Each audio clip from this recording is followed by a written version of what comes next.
பணியாளர்களுக்கு காலை உணவு திட்டம். தமிழகத்தின் தூய்மை பணிக்காக தங்களை அர்ப்பணித்துக் கொண்டிருக்கும் தூய்மை பணியாளர்களின் நலனில் அக்கறை கொண்டு அவர்களின் வாழ்வாதாரத்தை மேம்படுத்தும் வகையில் மாண்புமிகு தமிழ்நாடு முதலமைச்சர் மு.க. ஸ்டாலின் ஒரு வரலாற்று சிறப்புமிக்க முன்னெடுப்பை மேற்கொண்டுள்ளார்.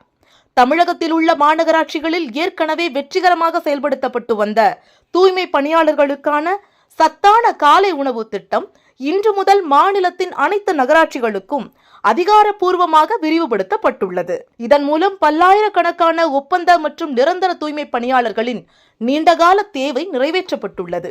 அதிகாலை 6 மணிக்கே தங்களது பணியை தொடங்கும் தூய்மை பணியாளர்கள் போதிய உணவின்றி பணியாற்றுவதை தவிர்க்க இந்த திட்டம் ஒரு வரப்பிரசாதமாக அமைந்துள்ளது.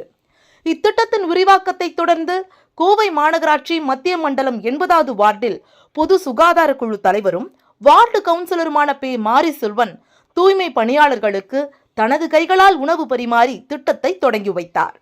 நமது நகரத்தை சுத்தமாக வைத்திருப்பவர்களின் உடல்நலனை பாதுகாப்பதே அரசின் முதன்மை நோக்கம் என இந்நிகழ்வின் போது தூய்மை பணியாளர்களிடம் மகிழ்ச்சியுடனும் நெகிழ்ச்சியுடனும் தெரிவித்தார். எளியோரின் சிறைப்பில் இறைவனை காண்போம் என்ற பேரறிஞர் அண்ணாவின் வாக்கிற்கேற்ப உழைப்பவர்களின் கரங்களை உயர்த்தி பிடிக்கும் மாண்புமிகு முதலமைச்சர் அவர்களின் இந்த செயல் தமிழக வரலாற்றில் பொன்னெழுத்துக்களால் பொறிக்கப்பட வேண்டிய ஒன்றாகும். தூய்மை பணியாளர்களின் வாழ்வியலில் ஒளியேற்றும் இத்திட்டம் மக்கள் முதல்வர் அவர்களின் சீரிய வழிகாட்டுதலில் தமிழகம் முழுவதும் இன்று மகிழ்ச்சியுடன் நடைமுறைக்கு வந்துள்ளது என்று தூய்மை பணியாளர்களிடம் எடுத்து கூறினார். இந்நிகழ்வில் இளம் உதவி பொறியாளர் நாகேந்திரன், சுகாதார ஆய்வாளர் தனபால், பகுதி பொறுப்பாளர் முருகேசன், வார்டு செயலாளர் நா. தங்கவேலன், வட்டக்கழக பொறுப்பாளர்கள் ராஜேஷ், கோபிநாத், ராஜேஸ்வரன் மற்றும் கழக நிர்வாகிகள் உடனிருந்தனர். இந்த திட்டம் சாப்பாடு திட்டத்தை ஐயா முதலமைச்சர் ஐயா உருவாக்கி கொடுத்ததுக்கு ரொம்ப சந்தோஷம்தான்.